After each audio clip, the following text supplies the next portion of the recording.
Next up at UFC Jacksonville, we have Amanda Ribas in the co-main event against Maycee Barber. Whoa. Didn't love that intro. If you want to try to redo that one.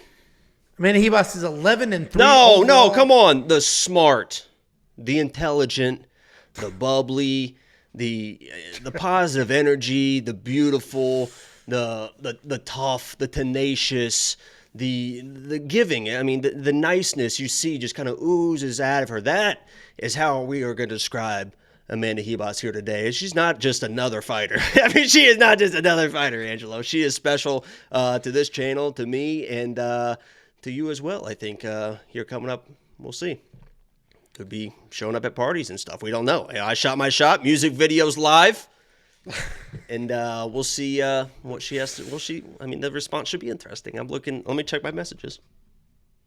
I looked for you. Bunch of alerts, but no, nothing from her. Nothing quite yet, but I think. Anyway, Amanda Ribas 11-3 overall, 3-2 in her last 5. She is alternating wins and losses. She's taking on Maycee Barber, 12-2 overall, 4-1 in her last 5, riding a 4-fight win streak. Amanda Ribas, pretty well rounded, right? She like Brendan Allen, she started her career as a grappler, but she's added striking. She's gotten more comfortable with that, and she's pretty good everywhere now. Her striking stats are actually fantastic. 4-2 striking differential, 69% striking defense, and to top that off, her takedown defense is a very solid 88%. She's got a ton of cardio, and outside of that Marina Rodriguez loss, she's very durable. She's coming off that dominant win over Vivian Araujo, where if you look at the stats, you're not going to see a knockdown, but she knocked her down.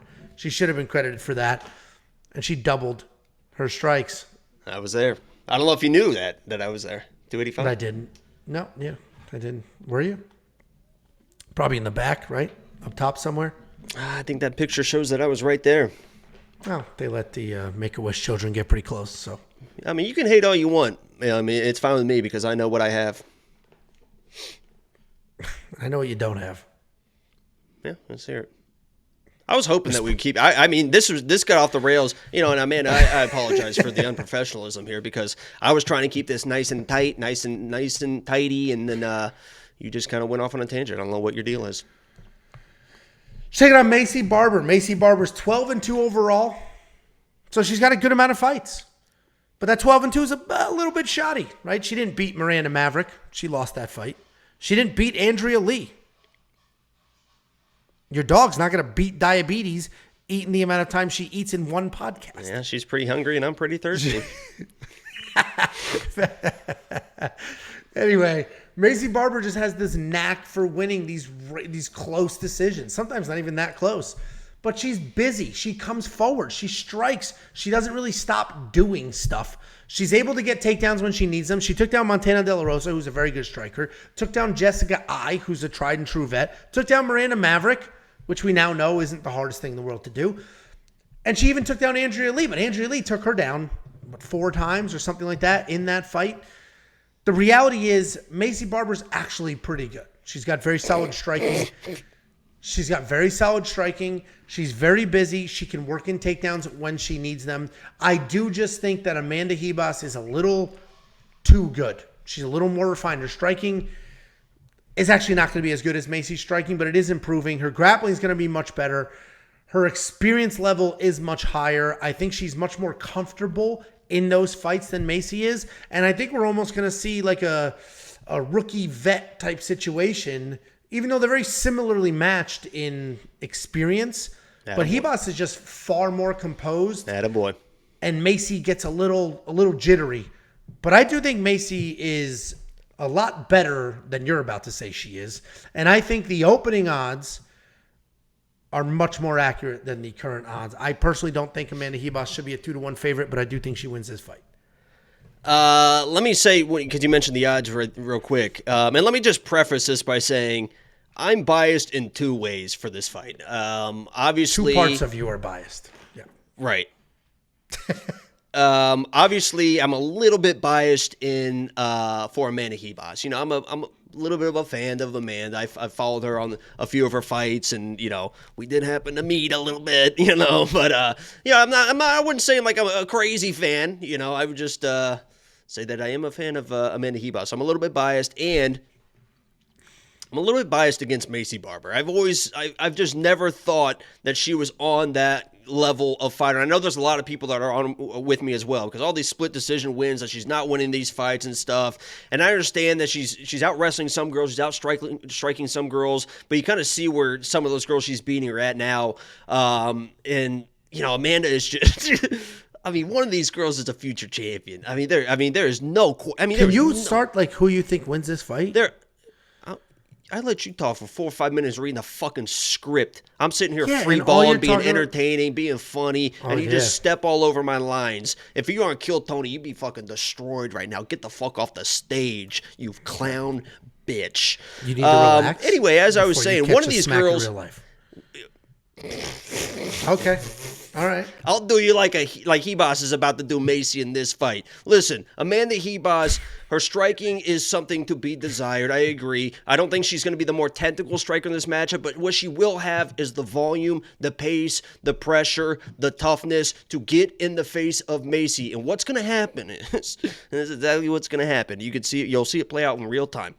Maycee's going to be like, oh, I don't like the pressure. Let me clinch. Let me work for a takedown. And the black belt her entire life in judo, Amanda Ribas, the black belt in jiu-jitsu, this is what's going to happen. It's going to be a clinch position, and she is going to get hip tossed to the fucking moon. And Amanda Ribas is going to have top pressure, and her top pressure is some of the best in the division, if not in the entire UFC. People forget how good of a grappler Amanda Ribas literally is. She will work to improve positions. She will get the back. She will mount. Maycee will give up her back, and she will get submitted or get armbarred. She will get choked out. Amanda Ribas is going to absolutely dominate this fight, just like she has done in the past. And you will see the exposure of Maycee Barber once and for all on ABC Saturday afternoon. UFC Jacksonville, future champ Amanda Ribas gets it done, and gets it done inside the distance.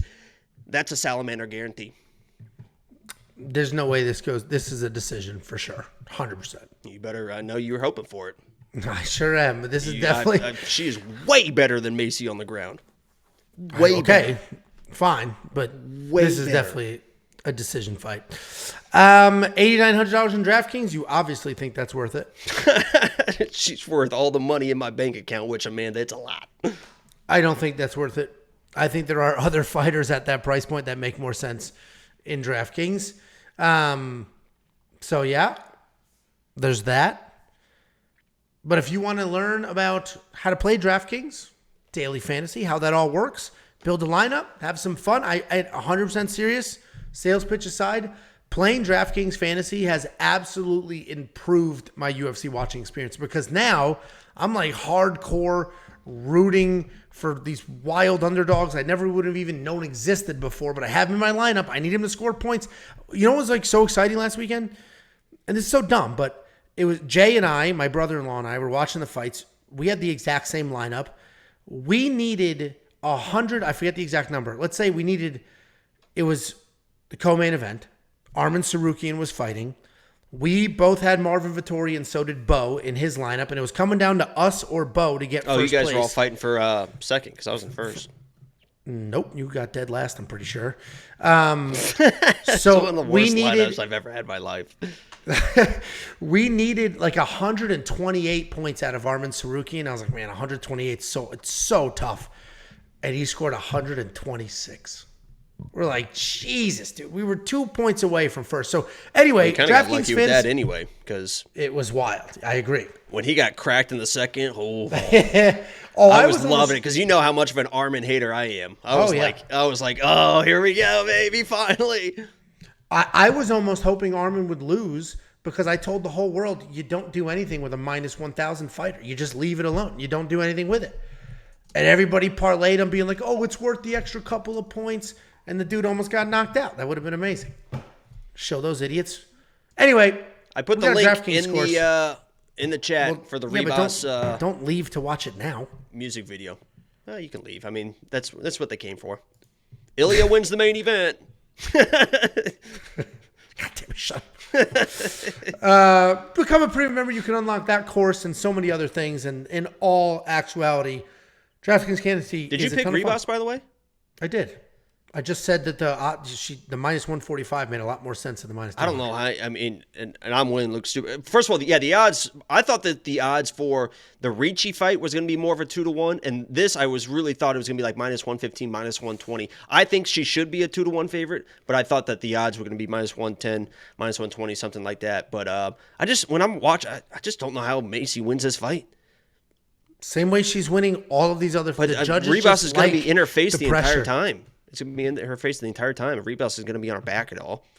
Well, it's actually a very solid co-main event that could literally have some title implications. So you goddamn right. If Ribas better get a fucking title shot after this.